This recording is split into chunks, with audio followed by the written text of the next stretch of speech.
Bien, si ustedes se recuerdan, anteriormente habíamos estudiado, por ejemplo, lo que se denomina centroides. Y habíamos dicho que hay otros centros, por ejemplo el centro de masa, centro de gravedad, que son, digamos, puntos en los cuales se concentra, digamos, la masa o el peso de un cuerpo. Cuando hablábamos de centroides, estábamos hablando del centro geométrico de una figura. Esa figura puede estar definida por áreas compuestas o puede estar definida por regiones definidas por funciones.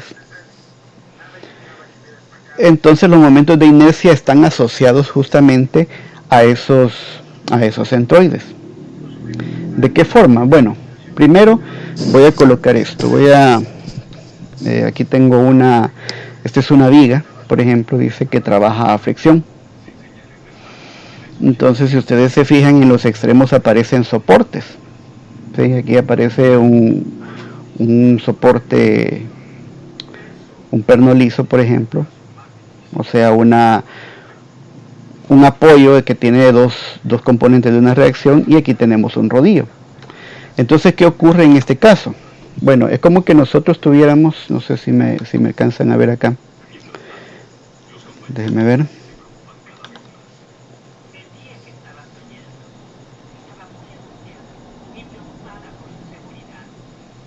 Bueno, no sé si me ven. El objetivo, bueno, lo que quiero explicar es esto. Tengo esta, quiero ver.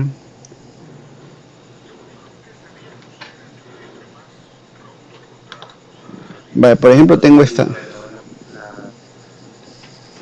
Bueno, yo ahorita estoy grabando, pero con una aplicación, no propiamente en Skype, pero ahorita vamos a ver.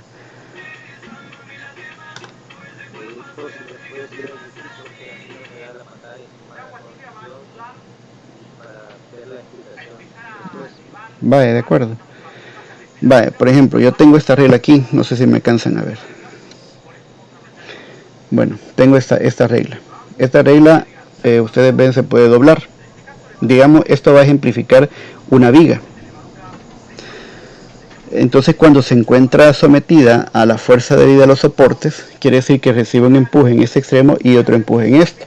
Entonces, lo que ocurre es que esto va a tender a curvarse de esta forma, ¿sí? Entonces, por eso es que dice ahí en el diagrama que existe una flexión. O sea, esto está relacionado a lo que habíamos desarrollado en la clase de la semana pasada. Entonces tenemos una viga que trabaja a flexión. Fíjense que aquí aparece en esta línea entrecortada, dice es un eje neutro. ¿Qué significa eso? Bueno, que prácticamente, ya vamos a ver, la fuerza que actúa justamente sobre este eje, que prácticamente está definido por el centroide de la figura, la fuerza que se ejerce en este eje va a ser cero. Entonces nosotros podemos ver o podemos analizar esto en función de ciertos esfuerzos que va a soportar la viga. Entonces, ¿qué ocurre?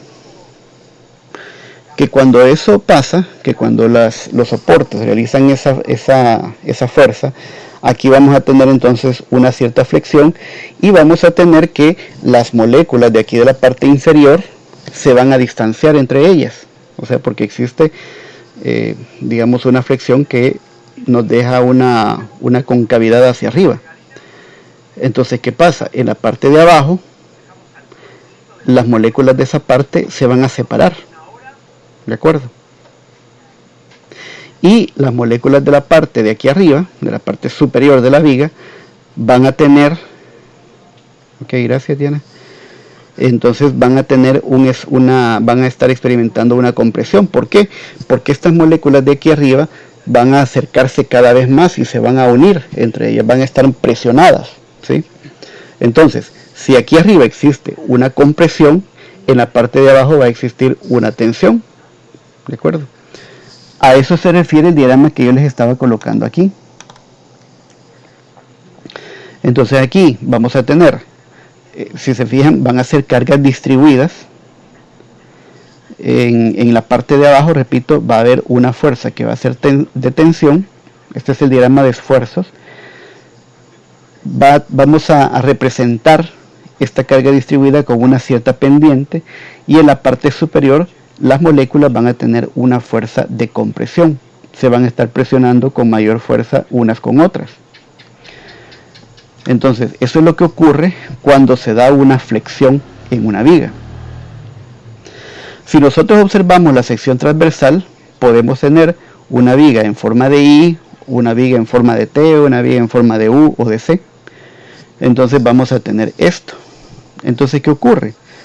Esta línea entrecortada que le hemos llamado eje neutro prácticamente está siendo o está representando la parte, el centroide de esta figura. En este caso la sección transversal en I. Entonces, ¿qué ocurre o qué pasa con las fuerzas ya no sobre la superficie, sino sobre la parte superior e inferior de la viga? ¿Qué pasa entonces con las moléculas que se encuentran en la sección transversal de esta superficie? Esas moléculas también van a estar experimentando una fuerza. ¿De acuerdo? Prácticamente está representada por este mismo diagrama. Pero, ¿cómo va a ser el análisis que nosotros vamos a realizar?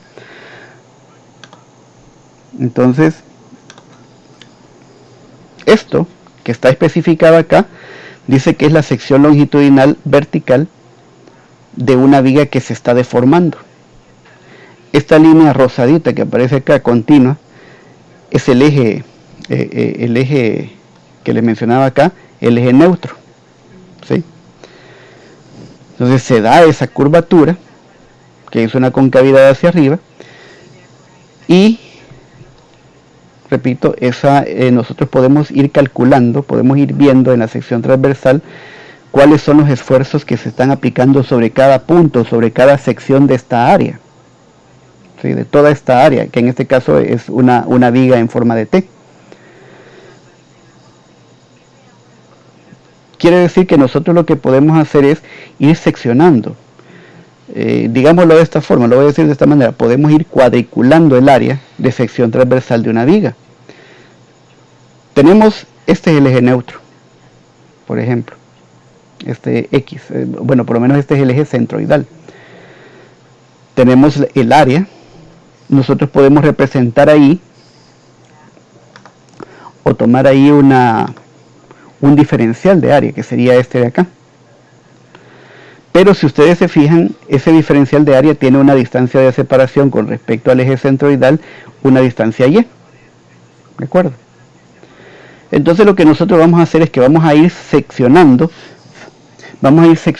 el área de esta viga.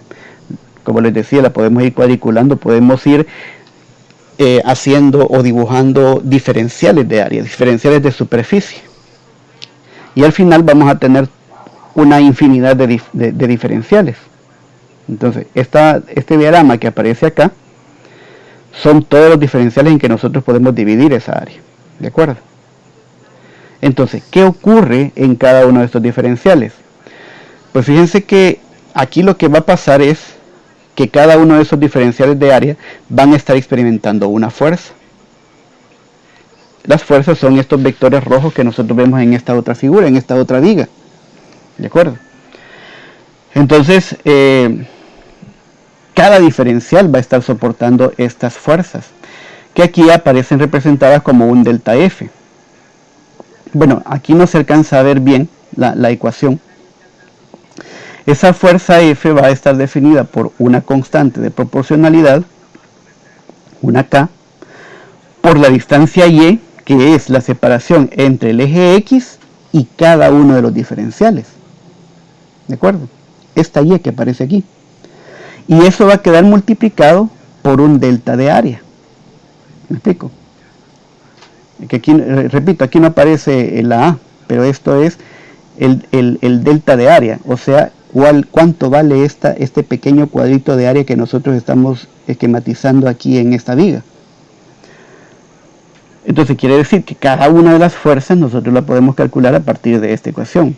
K por Y por el delta de área. La voy a escribir para que se vea bien. Ese delta F va a ser igual a esa constante de proporcionalidad por, repito, la distancia y desde el eje X, desde el centroide, desde el eje centroidal hacia el diferencial de área que nosotros estamos tomando, por delta A. Entonces, esa es la ecuación a través de la cual vamos a calcular el valor de esa área. Bien. Entonces, ¿qué pasa? Nosotros podemos hacer acá una sumatoria de fuerzas. Vean, este plano que nosotros estamos observando, digamos la cara de la viga, se encuentra en el plano XY. Pero todas las fuerzas se encuentran perpendiculares a ese plano. ¿Qué significa eso? Que todas las fuerzas se encuentran ubicadas sobre un eje Z. Un eje perpendicular al plano. Si nosotros hacemos la sumatoria de fuerzas en Z, esa sumatoria de fuerzas en Z va a ser igual a 0. ¿De acuerdo? ¿Por qué? Porque como les decía, en la parte superior, por ejemplo, las fuerzas que van a actuar van a ser fuerzas de compresión, van a ir entrando a la cara de la viga. Pero en el caso de las fuerzas que se encuentran abajo, en la sección inferior de este eje X centroidal, van a estar actuando en tensión, o sea, van a ir saliendo de la cara de la viga. Entonces al final esas fuerzas se van a contrarrestar prácticamente. Si nosotros comenzamos a sumar todas las fuerzas que están actuando a lo largo de toda la superficie, esa sumatoria de fuerzas en Z va a ser igual a 0. ¿De acuerdo? Ahora bien, nosotros si tenemos, recuerden que cuando nosotros en muchas ocasiones tenemos fuerzas que son, tienen la misma magnitud, la misma dirección, pero sentido contrario, obviamente van a generar un momento. O sea que nosotros perfectamente podríamos hacer también una sumatoria de momentos. Por ejemplo, lo podríamos hacer con respecto al eje X. Entonces, ¿cómo nosotros podemos calcular, por ejemplo, el momento que genera, por ejemplo, esta fuerza que está aquí abajo? Bueno, vamos a multiplicar la fuerza por su respectivo brazo de palanca. Como dice que está, lo vamos a calcular con respecto al eje X, entonces vamos a hacerla tomando la distancia de separación entre el punto de aplicación de la fuerza y el eje X, o sea, una distancia Y. Entonces el momento, le voy a quitar por ahora el signo que he colocado aquí. El momento nosotros lo podemos calcular de la siguiente forma. Recordemos que el momento está dado como fuerza por distancia. ¿De acuerdo? Entonces yo lo puedo colocar aquí como un Y. Ahora bien, si nosotros lo estamos haciendo de manera infinitesimal, no lo vamos a hacer como una suma así discreta, en donde vamos a ir tomando un punto específico por aquí, un punto por aquí, sino que lo podemos plantear como una suma continua, o sea, una integral. En lugar de la fuerza, ¿a quién voy a colocar? Voy a colocar esta constante por Y. Aquí en lugar del delta de área que he colocado anteriormente, lo voy a expresar como un diferencial, porque es un área extremadamente pequeña. Entonces aquí voy a colocar diferencial de área. Y dice que esa fuerza la vamos a multiplicar además por Y. ¿De acuerdo? Entonces, ¿qué pasa? Bueno, K es una constante. Puede salir de la integral. Y aquí me queda la integral de Y por Y. O sea que aquí me queda Y cuadrado por el diferencial de área. Bien, esta parte de aquí, esta integral que nosotros tenemos acá, es prácticamente lo que se define como el segundo momento de área. Esta parte de aquí. Si nosotros queremos expresarlo en términos meramente geométricos, vamos a tomar únicamente esta integral, nada más. La constante K, la constante de proporcionalidad, es si nosotros queremos calcular cuál es el momento en términos de una fuerza aplicada, ¿de acuerdo? Esta K realmente está asociada a la pendiente de esta línea, a esta pendiente. Es decir, K va a ser la pendiente de esta carga distribuida, ¿de acuerdo? Entonces por ahora no nos interesa eso. Por ahora lo que nos interesa es esta integral. Ahora bien, la sumatoria de momentos que nosotros hemos hecho, esta integral es lo que se denomina como momento de inercia. Y repito, nosotros lo vamos a trabajar únicamente en función de términos geométricos, nada más. No vamos a considerar por ahora ni momentos de masa, ni momentos de gravedad.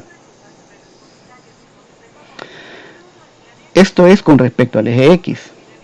Si nosotros hacemos un análisis similar con respecto al eje Y, vamos a llegar a una expresión similar. La MY, lo único que cambia es que ahora las distancias vamos a tomarlas con respecto del eje Y hacia el punto donde se encuentra ubicada el área que nosotros estamos analizando. O sea que sería X cuadrado por el diferencial de A. ¿Por qué? Porque recuerden, como estamos haciendo momentos con respecto al eje X, la distancia de separación entre cada diferencial de área y el eje X es esta Y. Pero si ahora analizamos la distancia de separación entre el eje Y y este diferencial de área, la distancia que vamos a tener va a ser X, ¿de acuerdo? O sea, una distancia que viene desde este eje hacia acá, y sería esta X. Si hacemos el mismo análisis, repito, vamos a encontrar esta integral, ¿de acuerdo? Entonces a eso se le conoce como momento de inercia. Entonces ya propiamente definiendo, la dice que el momento de inercia es una propiedad geométrica de un área que se utiliza para determinar la fuerza de un elemento estructural o la ubicación de una fuerza de presión resultante que actúa sobre una placa sumergida en un fluido. Es decir, que este mismo análisis que nosotros hemos realizado se puede aplicar a una pared, por ejemplo, que soporta una columna de agua. Estoy hablando, por ejemplo, de la fuerza que experimenta la pared de una piscina, o la columna de concreto que soporta el agua en una presa, por ejemplo. El análisis se hace a partir de momentos de inercia de ese tipo. En ocasiones se conoce como el segundo momento del área con respecto a un eje. Y ese es otro detalle. Aquí, por ejemplo, en las figuras que veíamos anteriormente, nosotros hemos considerado que este es el eje X, este es el eje Y, que pueden ser los ejes tradicionales. Pero también podemos hacerla en función de los ejes centroidales, es decir, en función de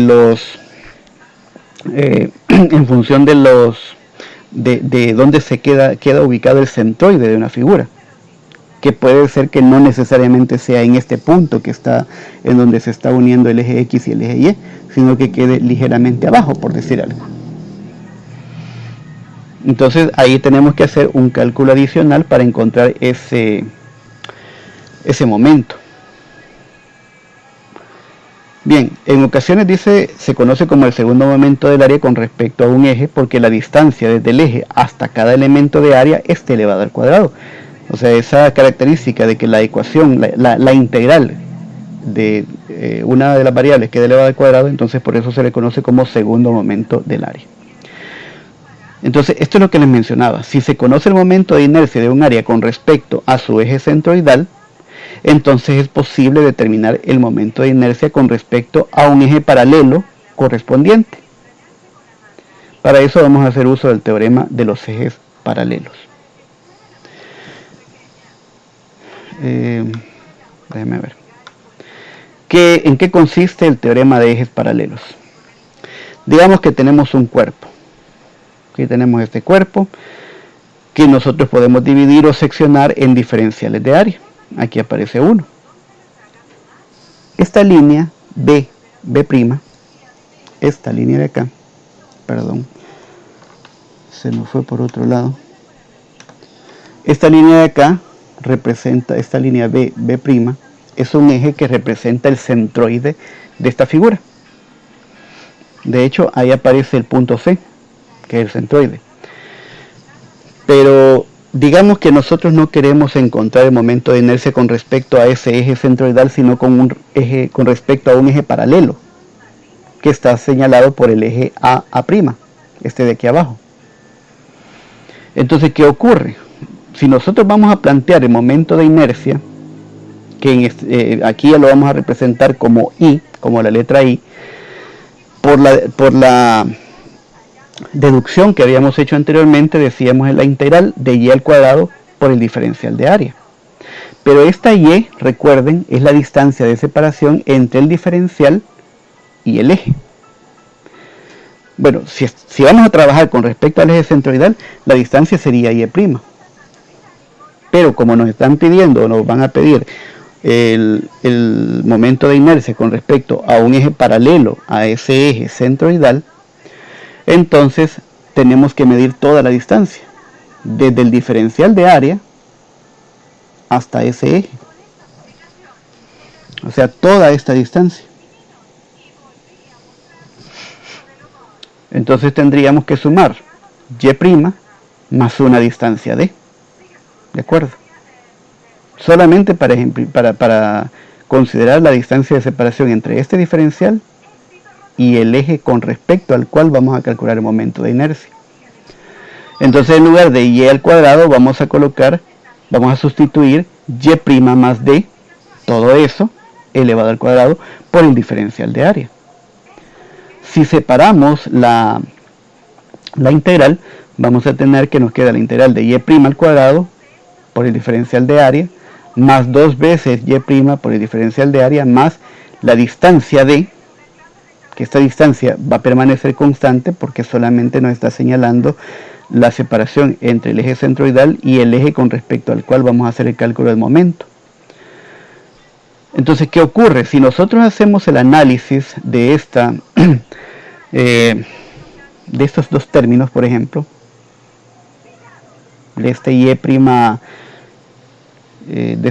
al cuadrado por diferencial de área más 2 veces d por la integral de y' de a, esto prácticamente lo que nos está definiendo es la inercia con respecto al eje centroidal, que la vamos a representar de esta forma, y la barrita aquí arriba, y esta otra integral que queda aquí afuera la vamos a representar como área por la distancia al cuadrado.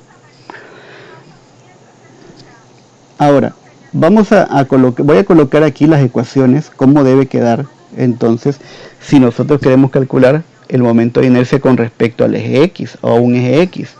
Vamos a considerar el momento de inercia centroidal con respecto al eje X más área por la distancia al cuadrado. Si lo hacemos con respecto al eje Y, va a ser de la misma forma, y barra más a por d al cuadrado.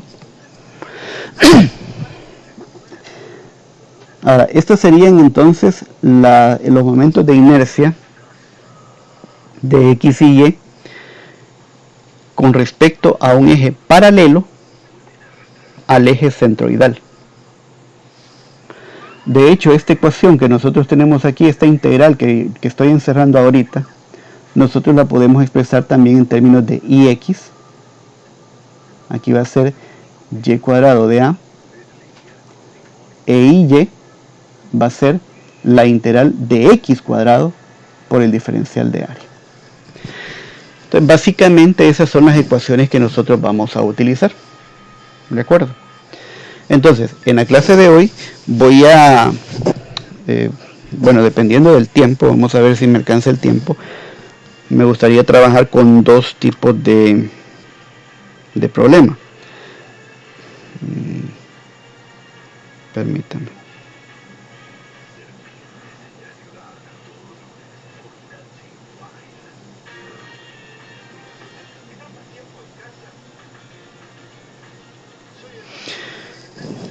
Bien, vamos a aplicar esto entonces en un problema. Bueno, aquí aparece vamos a determinar, dice, por integración directa, el momento de inercia del área asombrada. Aquí he colocado dos problemas en realidad. Este es uno. Este es un problema en donde la y es igual a k por la función exponencial elevada a la x sobre a. Y la otra es esta función de acá, en donde dice que y es igual a k por x menos a al cubo. Entonces voy a trabajar con esta, la primera, la que aparece al lado izquierdo. El procedimiento es un poco más largo, porque en realidad si lo vamos a hacer por integración, esta integral la tendríamos que resolver por una doble integración por partes. Entonces quisiera comenzar ahorita con esta de aquí. Me voy a salir de la presentación y me voy a ir a la pizarra.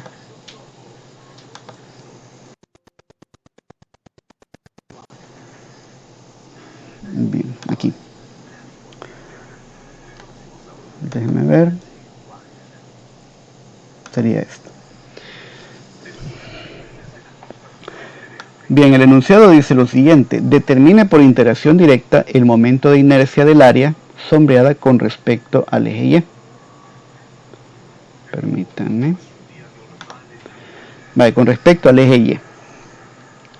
La función se llama y igual a k por x menos a elevado al cubo.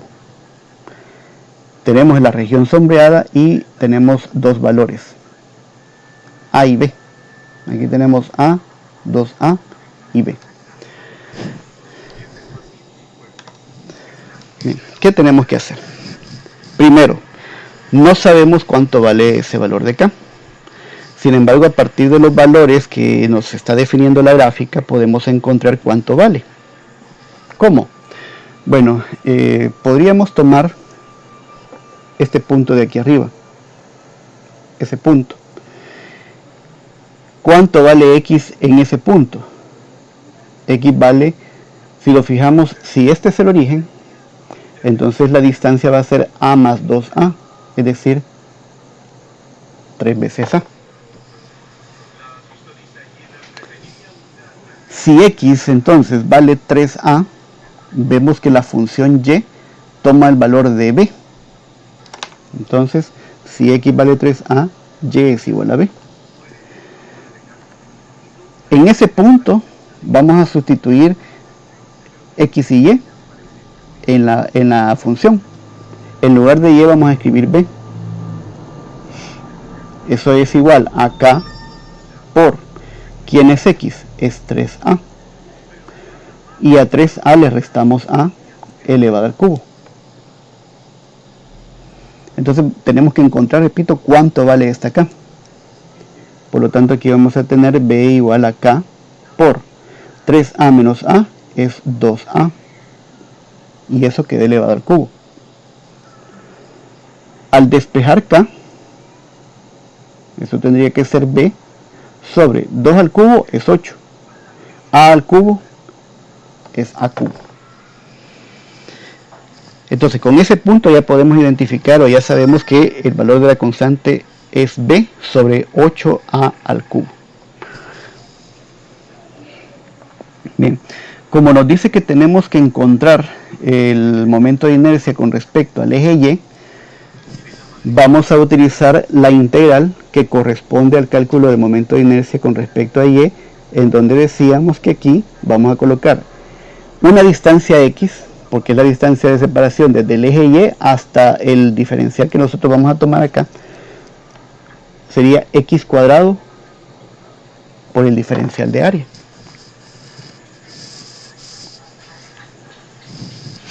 ¿De acuerdo?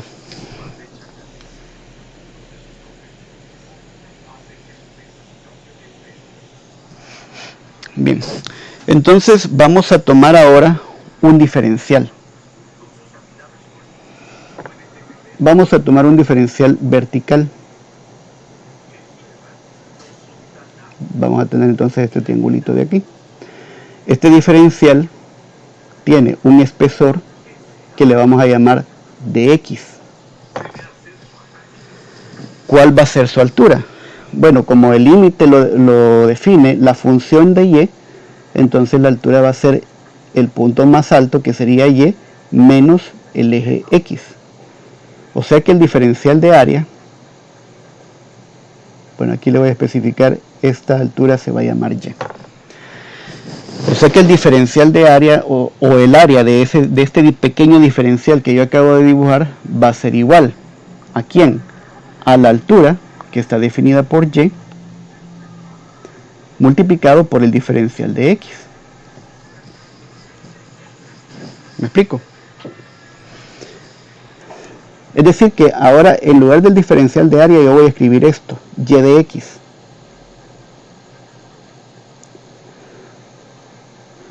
Entonces aquí vamos a escribir x al cuadrado y en lugar del diferencial de área escribo y por dx. Bueno, aquí tenemos que definir los límites de integración. Para el área sombreada que estamos observando, vemos que la función comienza a medirse a partir de este punto, en donde se prácticamente está cortando el eje x, es decir, desde A, la distancia desde el origen hacia ese punto es A, hasta este extremo de aquí, hasta esta esquina, que se llama 2A. Midiendo desde el origen, esa distancia sería 3 veces A. O sea, esta A más esta 2A. Ahora, el detalle es que aquí en esta integral vamos a integrar con respecto a x y aparece la y. ¿De acuerdo? Entonces, tenemos que ver cómo sustituimos esto. Para sustituirlo, vamos a hacer uso de la función que hemos colocado aquí. Entonces aquí vamos a tener la integral desde A hasta 3A de x al cuadrado por dx, y en lugar de y voy a escribir entonces la función. Pero eso sí, la función sustituyendo el valor de k que ya encontramos. O sea que aquí sería b sobre 8a al cubo multiplicando a x menos a al cubo.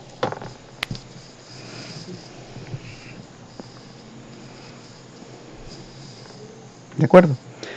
Repito, solamente estoy sustituyendo, en lugar de y estoy colocando la función. ¿De acuerdo? Y en lugar de k sustituyo el valor que ya encontramos.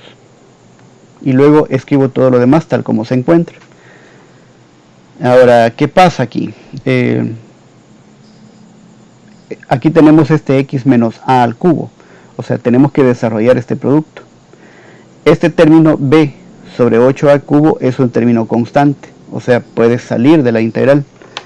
Aquí vamos a tener entonces b sobre 8a al cubo por la integral desde a hasta 3 veces a de x al cuadrado de x. Y ahora desarrollemos este producto. Bueno, no sé si se recuerdan, para desarrollar este producto tenemos que hacer uso, esto es un producto notable, o sea, estamos multiplicando x menos a por x menos a por x menos a. La regla para desarrollar este producto es el siguiente, dice que vamos a elevar el primero al cubo.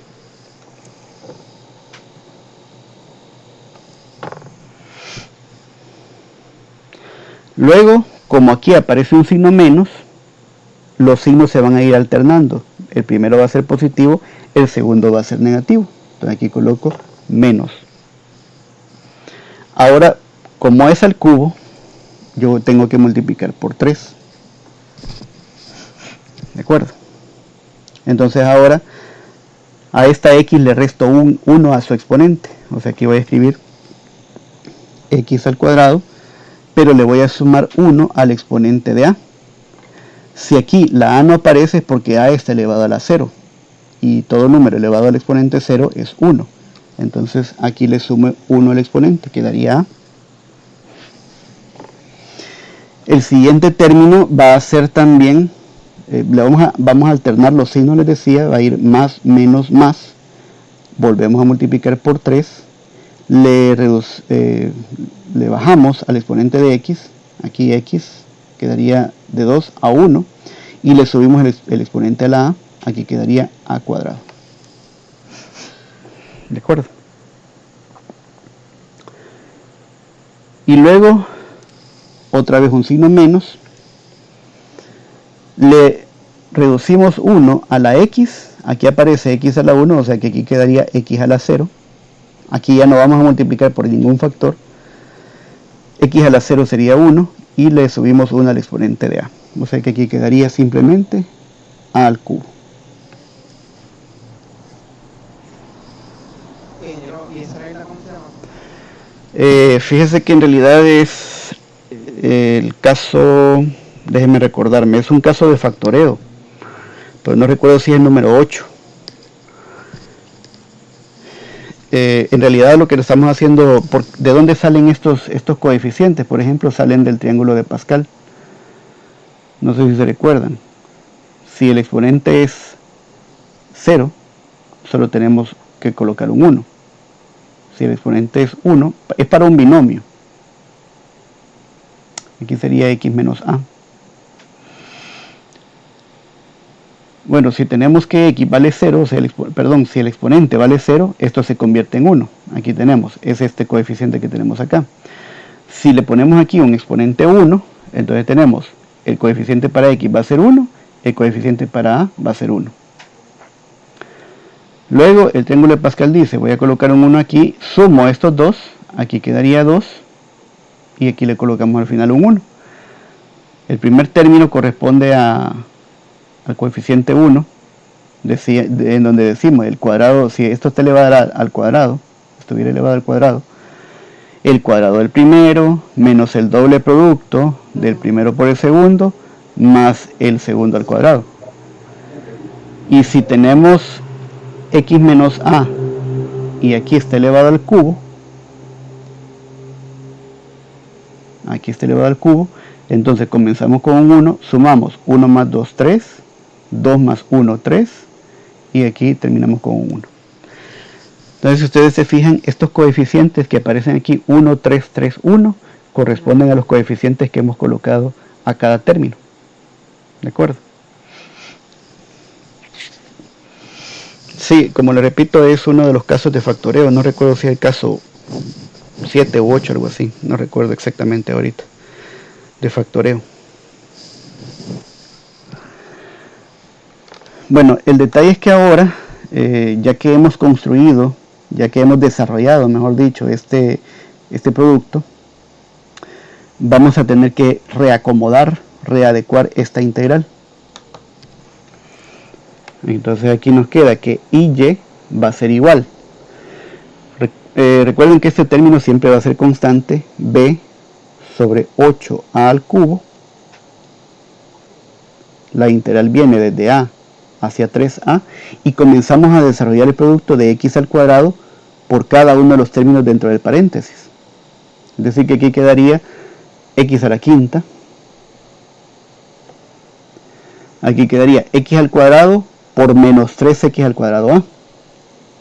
Queda negativo 3a x a la cuarta. Luego tendríamos más x al cuadrado, permítame, no, perdón, sí, me había confundido con este 2. Este exponente 2 corresponde a la a. La x tiene exponente 1. Multiplicamos x al cuadrado por 3xa al cuadrado. Los dos son positivos, queda un signo positivo. 3a cuadrado por x al cubo. Y x al cuadrado por menos a al cubo queda negativo. A al cubo, x al cuadrado, y todo esto por un diferencial de x. Entonces resolvamos esta integral.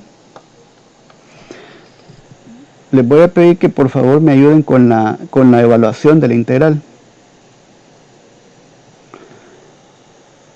La integral de x a la quinta es x a la sexta sobre 6 menos 3a, aquí sería x a la quinta sobre 5, más 3a cuadrado, aquí sería la integral de x al cubo, sería x a la cuarta sobre 4, menos, y acá termina siendo a al cubo por x al cubo sobre 3. Y esto necesitamos evaluarlo desde a hasta 3a. Entonces, por favor, quisiera que me ayudaran con esta integral, con la evaluación, mejor dicho, de la integral, desde el límite de a hasta 3a.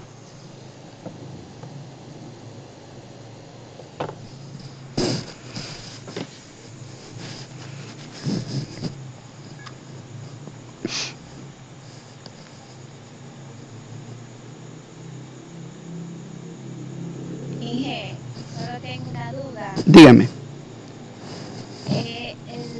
La integral de donde sacó x a la quinta menos 3a x a la cuarta, sí, no me fijé bien de dónde lo sacó. Vale, lo que estoy haciendo nada más es multiplicar este x al cuadrado por cada término dentro de paréntesis. Por ejemplo, le decía, x al cuadrado por x al cubo queda x a la quinta. X al cuadrado por este término de acá, que sería menos por más, aquí queda menos 3a, y multiplicamos x al cuadrado por x al cuadrado, queda x a la cuarta. Luego multiplicamos esta x al cuadrado por este otro término. Entonces sería 3 por a al cuadrado, y multiplicamos x por x al cuadrado, queda x al cubo. Y luego multiplicamos la x al cuadrado por esta a al cubo. ¿De acuerdo? No sé si le queda claro.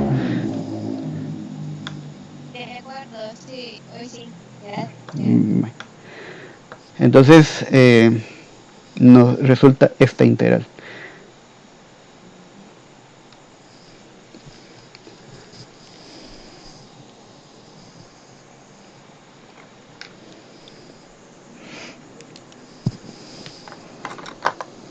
Veamos ahora, evaluando.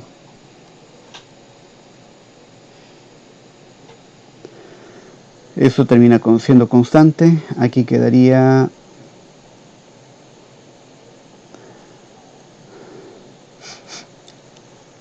evaluamos el límite superior, ¿verdad? 3a.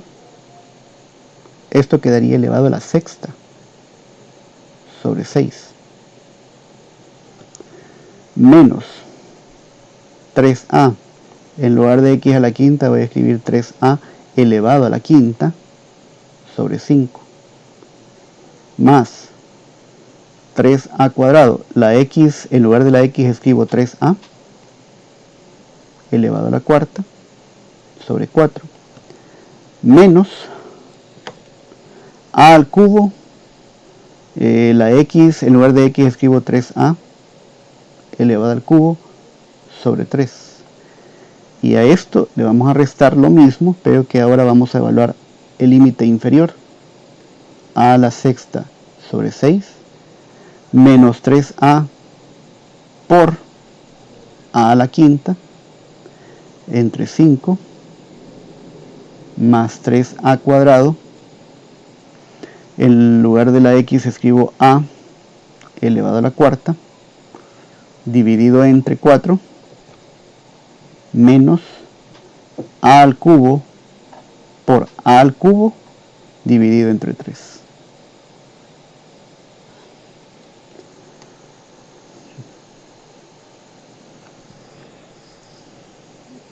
Por favor, vayan verificando si está bien la evaluación de la integral.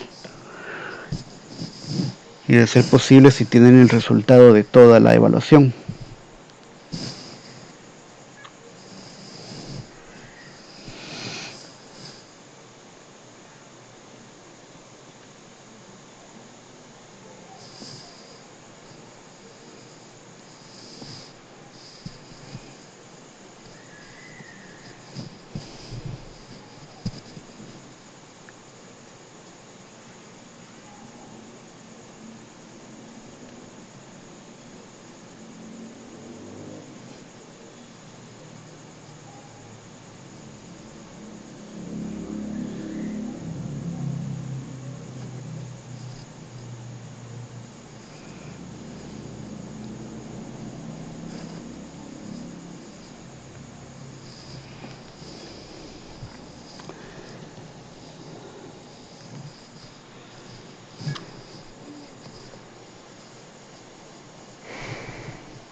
Alguien, por favor, si tiene el resultado.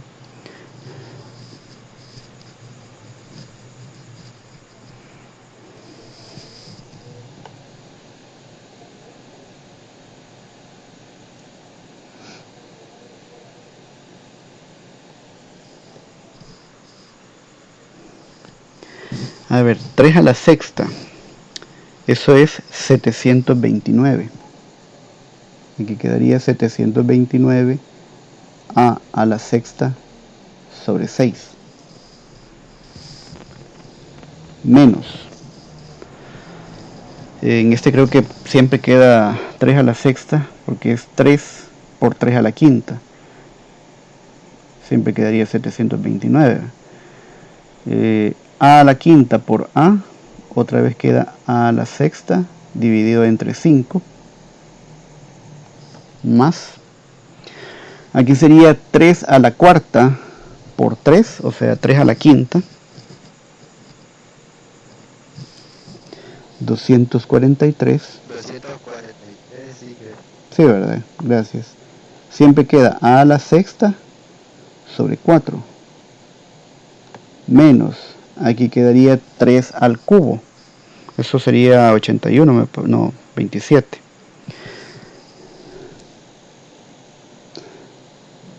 27 a al cubo por a al cubo a la sexta sobre 3.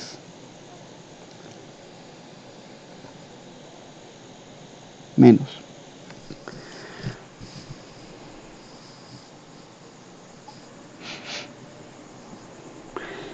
Un detalle que no les he comentado es que los momentos de inercia tienen unidades de longitud a la cuarta, ¿de acuerdo?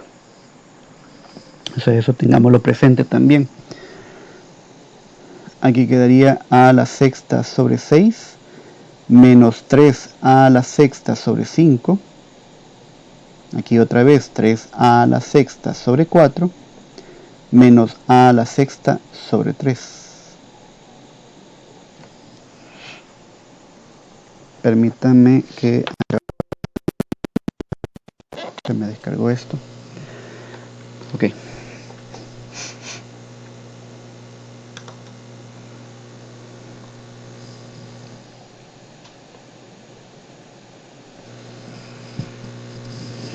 Recuerden que b sobre 8a al cubo está multiplicando a todo esto que queda dentro del corchete.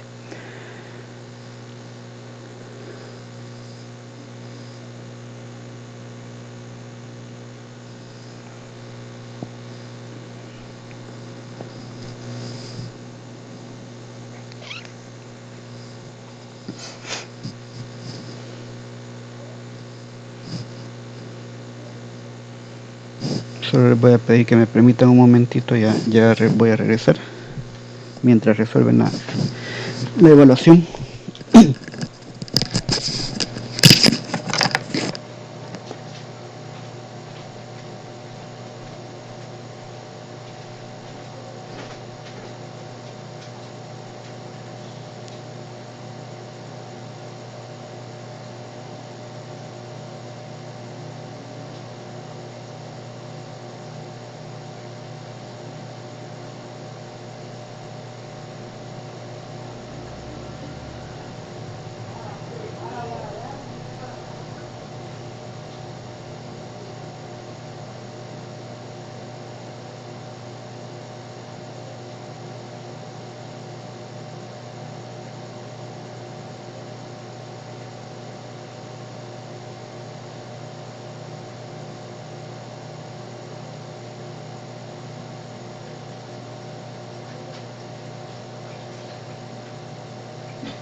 Bueno, no sé si ya tienen el resultado de toda esta operación.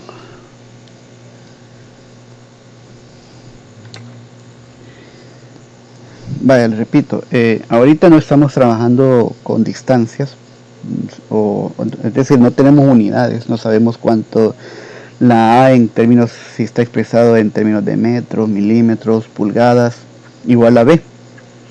Sin embargo, siempre los momentos de inercia quedan expresados en unidades de longitud, por ejemplo, metros a la cuarta, milímetros a la cuarta,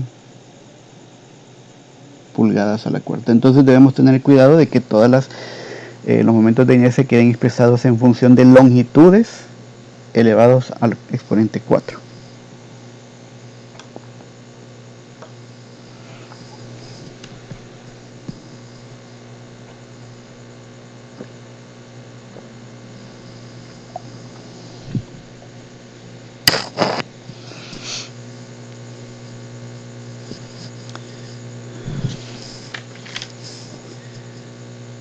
Ingeniero, ahí Dígame. la pizarra, ¿Sí? no alcanzo a ver ¿El qué, perdón? ¿Cuáles números, perdón? lo de a dónde está en la pantalla de acá, leí eso. Ahorita sí, vale. Ok. Gracias. Ok.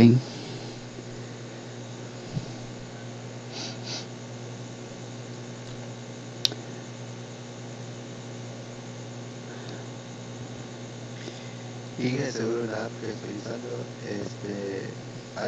hay 3a a la sexta, entonces eso se pueden restar. Me sale entre eso menos 333 sobre 10 a la sexta. Menos 333 le queda. Bueno, en realidad no tendría que quedar negativo, no sé. Déjenme corroborar.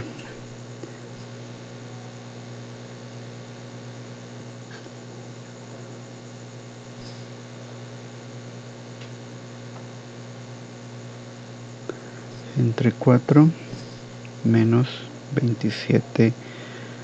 Bueno, 27 tercios ya sabemos que es 9. Aquí quedaría menos un sexto más 3 quintos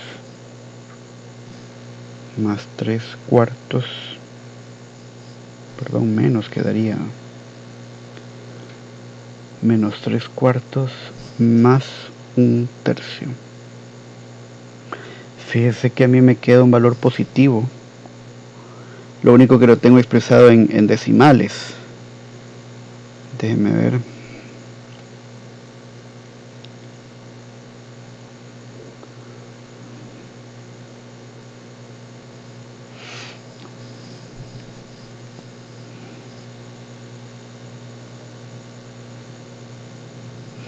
Fíjense que a mí me queda este resultado. Solamente si por favor alguien lo puede corroborar. Todo lo que está dentro del corchete me queda de la siguiente forma. Me queda 412 sobre 15. Perdón, aquí le cerré el paréntesis, pero en realidad aquí tendría que quedar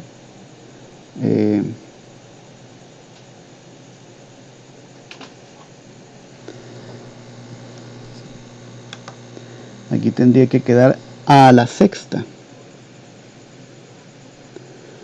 pero queda multiplicado por b sobre 8a al cubo.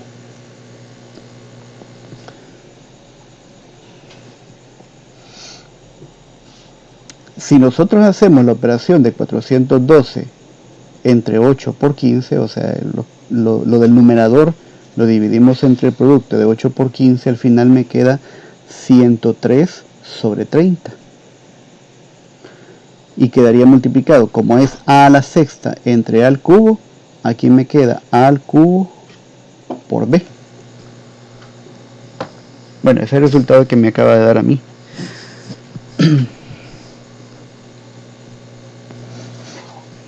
Expresado en forma de fracción, ¿verdad? Ahora, si nosotros nos centramos en estas dos medidas, A y B, recuerden que cada una de ellas representa longitudes, ¿verdad?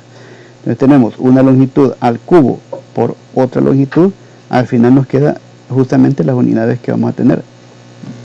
el momento de inercia, que tiene que ser de longitud elevado a la cuarta.